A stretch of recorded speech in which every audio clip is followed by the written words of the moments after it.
Hello class, and welcome to our video on who are you calling underprivileged and can a playground be too safe, right? Both of them the titles of the essays for this week's class 1 readings, both rhetorical questions.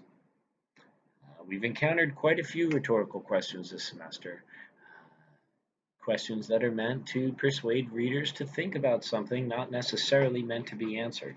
And hopefully, we're recognizing how we can use rhetorical questions in our essays titles as well. And throughout our essays, notice a lot of times they function as a topic sentence or introductory sentence. So, that being said, I like that who are you calling underprivileged is written by a student. This is one of many sample student essays in the book.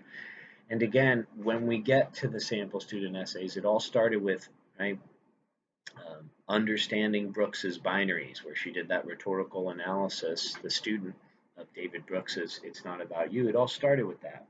And we've had numerous examples of sample student essays to help us better understand and recognize the structuring of our paragraphs, the structuring of our essays.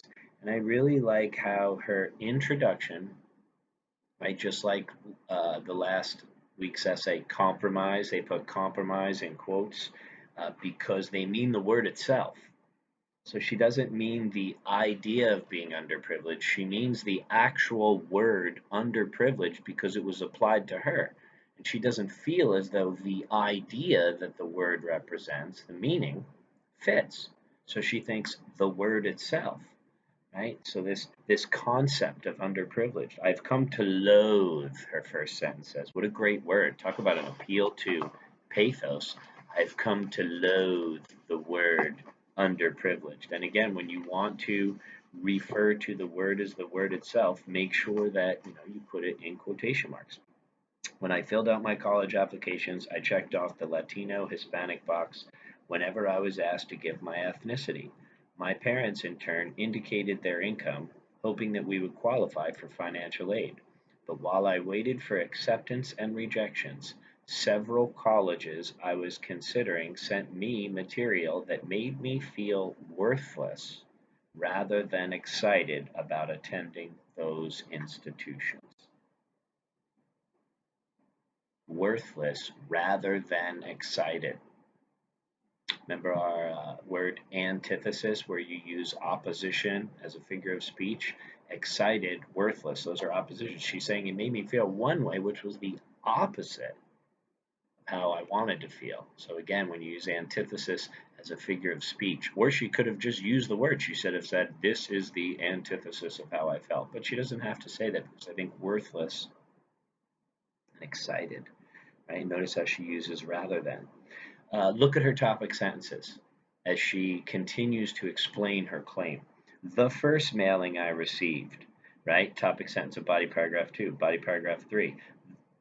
I'm sorry, the second paragraph of the essay, the first body paragraph. Then the third paragraph of the essay. The text went on to inform me that, right? She was called underprivileged, right? When I appreciated the intent, I was turned off by the one word, right? Now, they're telling her she can qualify for several kinds of financial aid and scholarships, but she's turned off by the word, by the connotation, the emotional associations of the word. Some of you might choose to write about language for Essay 4. You might write about the causes and effects of being labeled underprivileged. Definitely relates to our modern society and our modern ideas of equality, equity, equal opportunities. Right? I had never been called that before. The word made me question how I saw myself in the world. Big picture stuff. Yes, I needed financial aid and received generous scholarships to help me attend private high school on the Upper East Side of New York. Surely that didn't mean that I had a less privileged life than others. My upbringing had been very happy. Notice how she invokes her ethos. She brings in anecdotes. She brings in descriptions, examples. It's really well written. What does underprivileged actually mean? According to most dictionaries, the word refers to a person who does not enjoy the same standard of living or rights as a majority of people in a society. Right? So she contrasts the denotation, the dictionary definition of underprivileged, with the connotation, the emotional associations for her, which are negative. She says, I don't fit that definition. Even though my family does not have a lot of money, we have always had enough to get by, and I've received an excellent education. So, I love her topic sentences. The next paragraph starts, what angered me the most about the label was why colleges would ever use such a term. What causes them to use the term? Right? Who wants to be called underprivileged? Another rhetorical question.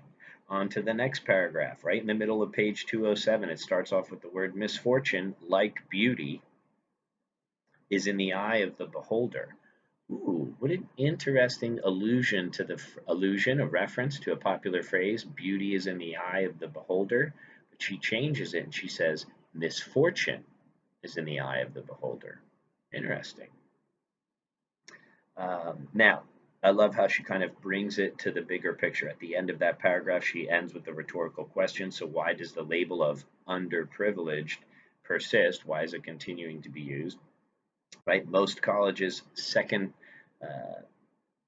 idea she's bringing up about diversity. Most colleges brag about the diversity of their students, but I don't want to be bragged about if my ethnicity is automatically associated with underprivileged. She keeps referring to the word in quotes because she means that word specifically. Now, notice how she brings it all together in her final two paragraphs, the conclusion, right? She repeats her point, she reviews her support, and she reflects on the big picture. That kind of labeling has to stop. Brochures and handouts could be titled Help for Students in Need.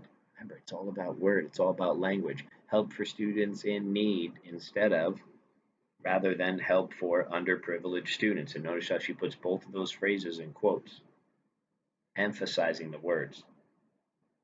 I am sure that many people, myself included, are more than willing to admit that they require financial aid and would feel fine about a college that referred to them as a student in need. That's a definition I can agree with. I am a student in need. I'm just not an underprivileged one. Repeats her point, reviews her support, and reflects on the bigger picture that the word itself has a damaging and possibly negative connotation. Nice student essay, nice argument, very clearly stated and developed. Now, our next essay, another rhetorical question. Can a playground be too safe? And again, what we always want to think about is both sides of it, right? Just as the whole point of being labeled underprivileged is to help one get academic opportunities, financial aid, scholarships, grants. It has, right? It's meant to be a good thing, but it has an unmeant for consequence on her. It actually puts her off. She actually finds it somewhat offensive and its negative connotation.